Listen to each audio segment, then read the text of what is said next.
Last year, as we tried to get 4 new courts in Dallas, we got down to the goal line and suddenly realized we didn't have the ball. That is to say that here in Dallas, at Commissioners Court, the Dallas County Bar Association, the Commissioners Court, the Chamber of Commerce, all appealed to the legislature to put such an action on their agenda. Give us 2 new criminal district courts, a new county criminal court, and a new domestic relations court. Well, it got to committee in the 62nd legislature, and that's as far as it got. Today at the Dallas County Commissioners Court, Henry Schlinger, who is the president of the Dallas County Bar Association, appeared before the court to ask to reaffirm that action, to tell the legislature again we need those courts. This is Henry Schlinger.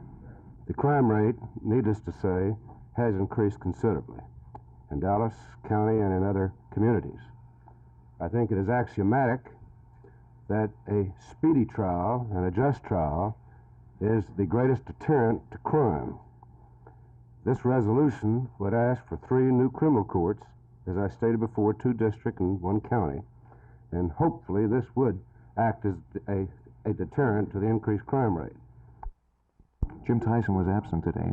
Nonetheless, it was a unanimous vote by the Dallas County Commissioners Court to reaffirm their stand that we need those 4 courts. There are many aspects of this problem. One of them is being checked out by Channel 8's Jim Mitchell. Jim?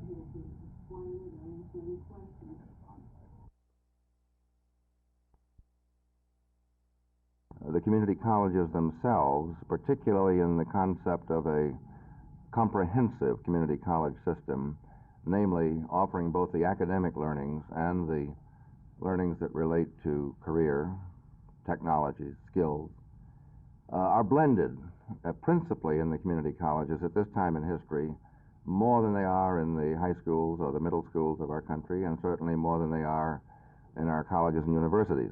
And you're saying a junior college might be one answer to this? Yes, the junior college or community college, and I use the terms interchangeably, that they have perceived this mingling of goals, namely the intellectual, academic goals are very important and essential, but they need not be wholly dichotomized and divorced from those goals that lead to the world of work.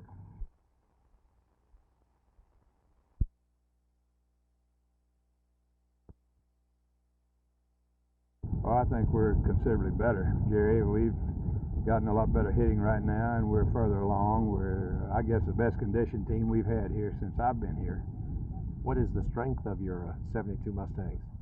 Well, I feel like we're going to get up in there in the top rung somewhere. We're never beaten out here until the 9th inning's over. And our pitching, we have 3 senior pitchers that are in real good shape. And we're going to get a little help out of the sophomores and some freshmen. Does the schedule favor you any this year? Well, I hope so. We're playing 33 games here at home, and if we can get home cooking like some of these other teams did at home, we'll be all right. Now, who will be the conference favorites, do you think? Well, you've got to go with the state schools. Texas Tech's improved considerably in the last 2 years, and I feel like they'll give it a run for the top spot. And of course, Texas, the team that's defending champions, always the one you've got to beat, and they're tough. And A&M lost it after the coach last year went to the hospital.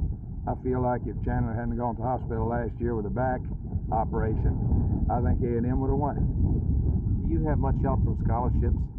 Yes, I'm happy with the scholarship situation here. We have 9 full scholarships, and we have 3 football players that are out and are contributing. And we have the possibility, as soon as the basketball team wins a championship, why, we have 2 or 3 of their boys coming out here. And we have some boys on academic scholarships, so we're not hurting as far as scholarships are concerned.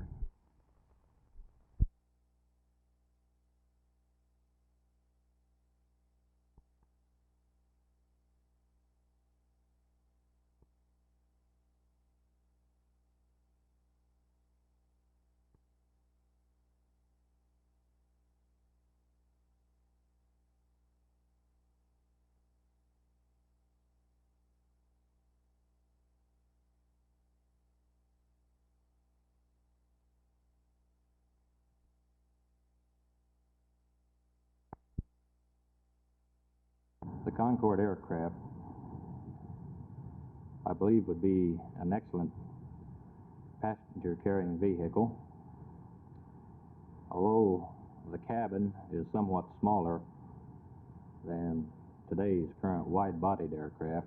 You're talking about for the purpose of passenger comfort? Passenger comfort. The speed in itself will make the Concorde a very desirable aircraft. As you took the aircraft off the ground for the first time, what were your impressions? First of all, the acceleration was very great by using reheat for the takeoff roll. Acceleration was very fast. As far as passenger comfort, will they know when they pass through the sound barrier? No indication whatsoever. Can you feel it? No. Passenger comfort is going to be foremost in the minds of airliners. Do you feel that passengers over a long haul can be comfortable in this airliner? Very much so, especially for the shorter length of flight stage. As a captain for Braniff, had you rather purchase the Concorde or had you rather see the United States develop its own SST? I don't believe I can answer that question fully. I think it's possibly only a matter of time before the United States does develop their own supersonic aircraft.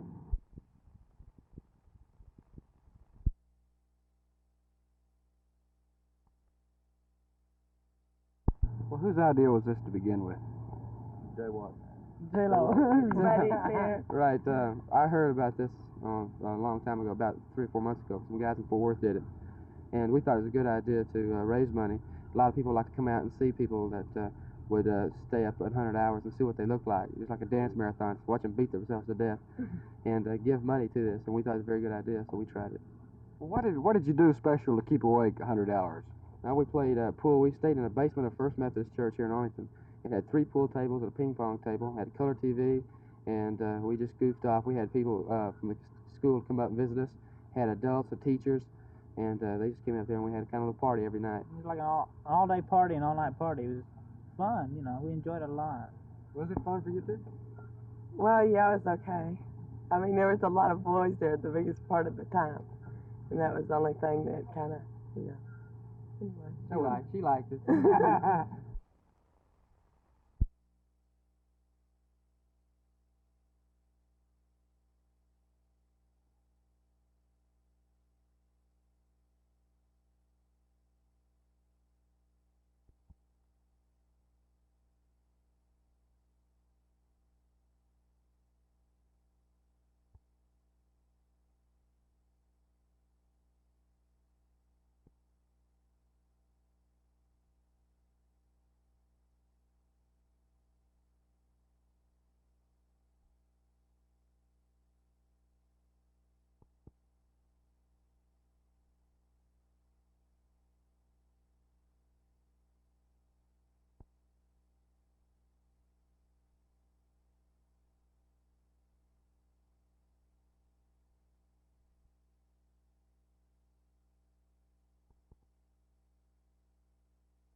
If there's any question.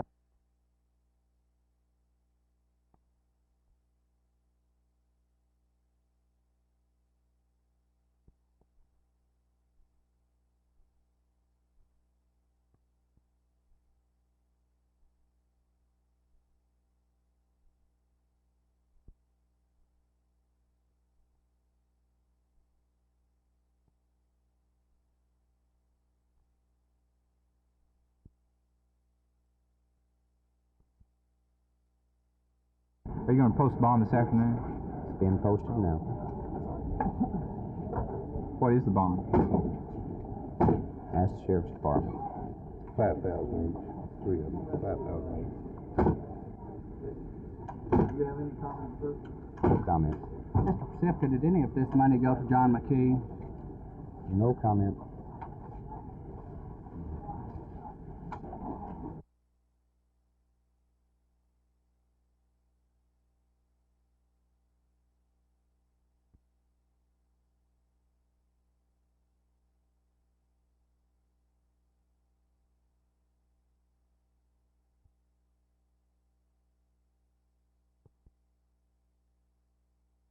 What your reaction is to the charges against Mr. Pacifica this morning? I can't. How do you think this is going to affect the hospital fund? It won't.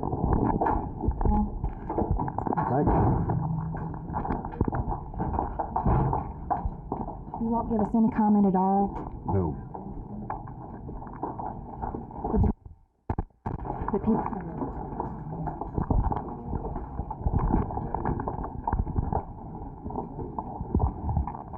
Has the Scottish Rite retained the shares with the Grand Avenue? No.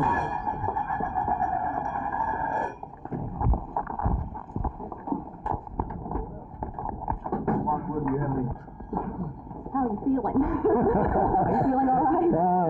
How do you feel? That's a question you ought to be able to answer yourself. Study.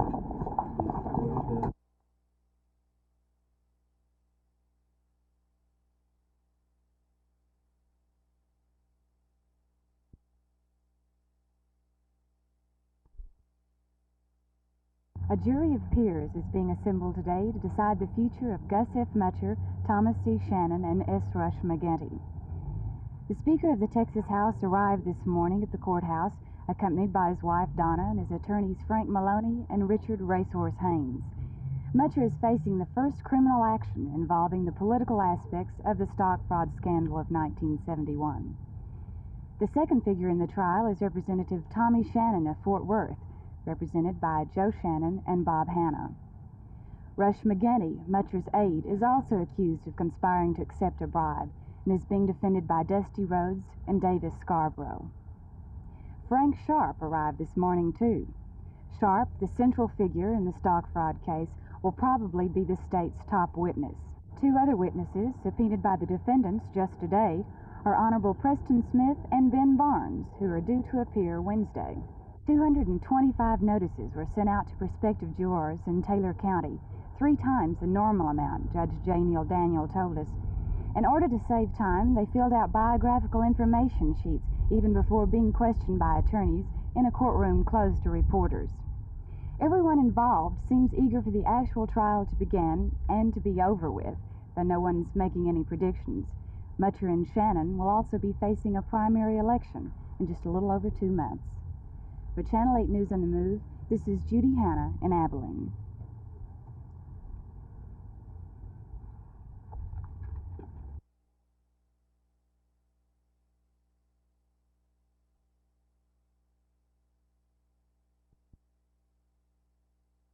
After the excitement of the arrivals of the defendants and the announcements of new witnesses this morning, the conspiracy trial of Gus Mutscher, Rush McGinty, and Tommy Shannon settled down to the business of jury selection. The new witnesses, Governor Preston Smith and Lieutenant Governor Ben Barnes, were called at the request of defense attorneys to appear March 1st. Both names have been linked to the stock fraud scandal, but both have vocally denied any connection with Gus Mutscher's problems.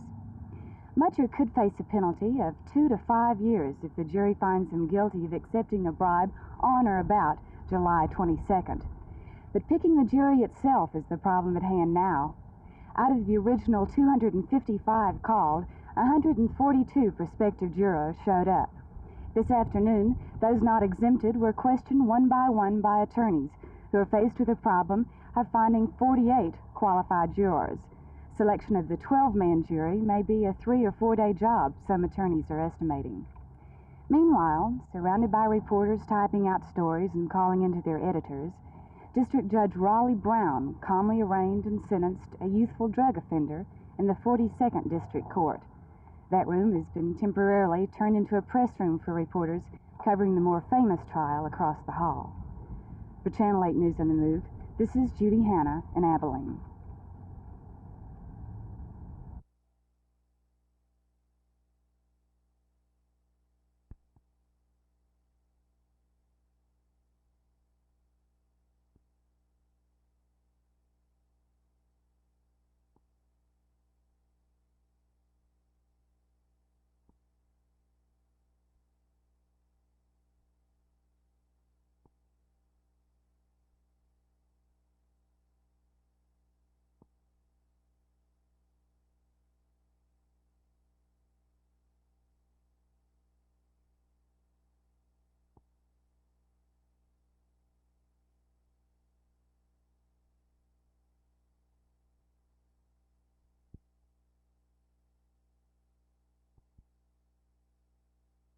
We are going to determine what steps can be taken together to make sure that our quality of education is maintained here, that the individual safety of the students and staff is guaranteed, and that Hillcrest High School continues to be one of the best high schools in the nation. Each cluster has a group of people, representative people of various areas, your staff, etc. Could you explain a cluster to us?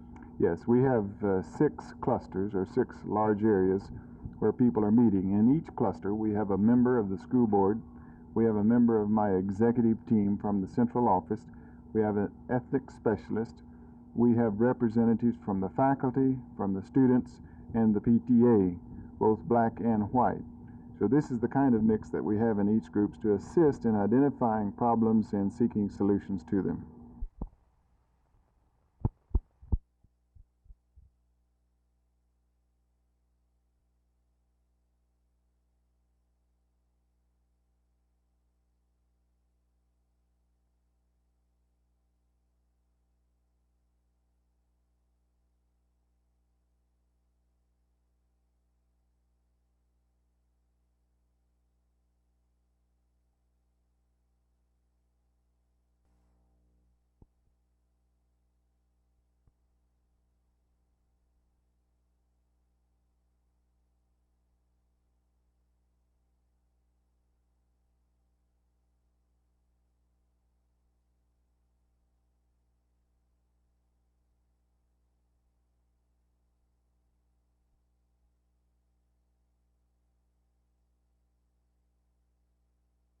They have denied this because they say they are guests.